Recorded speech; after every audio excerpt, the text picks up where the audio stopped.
산업안전보건법 제58조는 유해 위험성이 높은 도금작업, 수은, 납, 카드뮴의 재련, 주입, 가공, 가열작업, 허가물질의 제조, 사용 작업에 대해 산해 도급을 금지하고 있습니다. 이른바 위험의 의조화를 금지하여 안전보건관리 능력이 더 나은 원도급업체 노동자가 직접 작업을 하도록 함으로써 재해를 줄이겠다는 발상입니다. 과연 그럴까요?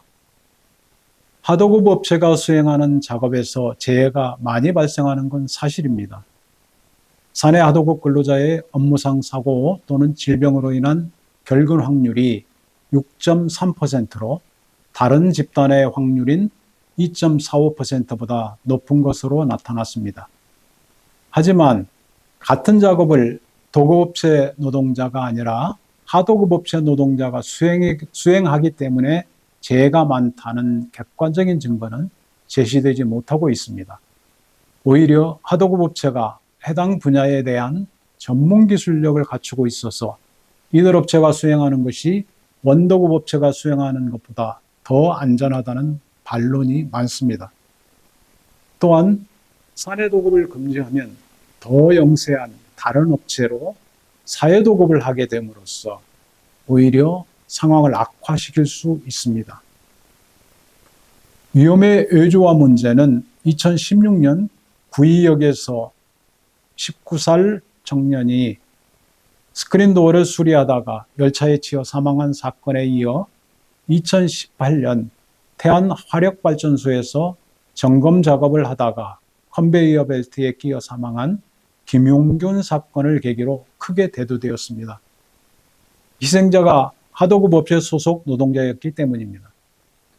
같은 위험 작업을 도급업체인 서울메트로나 한국서부발전 소속 노동자들이 작업을 하였다면 사고가 나지 않았을까요? 문제는 누가 작업을 하느냐가 아니라 어떤 작업이냐에 있습니다. 하도급 작업은 원래 위험성이 높은 작업입니다. 산해 하도급 근로자들의 진동, 소음, 고온, 분진, 근골격계 위험 요소 등 물리적 위험 노출 정도를 비교한 위 연구 결과에 따르면 산해 하도급 근로자들의 평균적인 물리적 위험 노출 강도가 산해 하도급이 아닌 근로자들의 평균보다 37.8%가 높은 것으로 나타났습니다. 사고의 원인이 하도급업체 노동자들이 작업을 하기 때문이 아니라 하도급 작업 자체가 갖는 위험성에 있다면 그 위험성에 상응하는 안전보건 조치를 하도록 하는 것이 합리적입니다. 도급을 금지하는 것으로는 하도급업체 노동자 대신에 원도급업체 노동자가 희생되는 것을 막을 수 없기 때문입니다. 유해위험 작업의 도급을 원천적으로 금지하는 다른 나라 사례는 찾아볼 수 없습니다.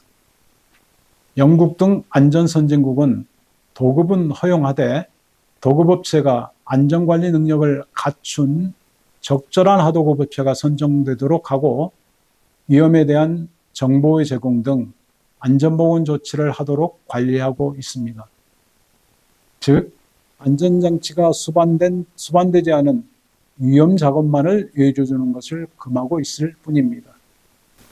우리나라 산업안전보건법도 2019년 개정을 통하여 도급인은 관계수급인 근로자가 도급인의 사업장에서 작업을 하는 경우에 자신의 근로자와 관계수급인의 근로자의 산업재해를 예방하기 위하여 안전 및 보건시설의 설치 등 필요한 안전조치 및 보건조치를 하여야 한다고 하도급 시 안전보건조치 의무를 강하게 부여하고 있습니다.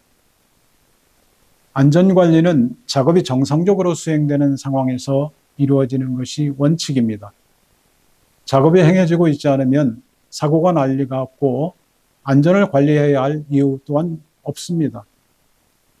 이는 작업 중지 조치를 다른 방법으로 사고를 막기 어려운 급박한 상황에서만 제한적으로 취해야 하는 이유이기도 합니다. 도급을 원천적으로 금지하는 위험의 의조화 금지는 언뜻 보기에 그럴싸해 보이지만 그 실체가 보이지 않습니다. 이미 도급자에게 하도급 작업에서의 안전보건 관리에 대한 조치 의무를 부과하고 있는 상황에서 도급금지 규제는 실효성이 없는 중복 규제입니다. 또 도급 자체를 금지하는 것은 헌법상 보장된 영업의 자유를 과도하게 제한할 우려가 있다는 의견에도 귀 기울여야 합니다. 과도한 규제는 현장의 불만을 키우고 저항만 불러옵니다.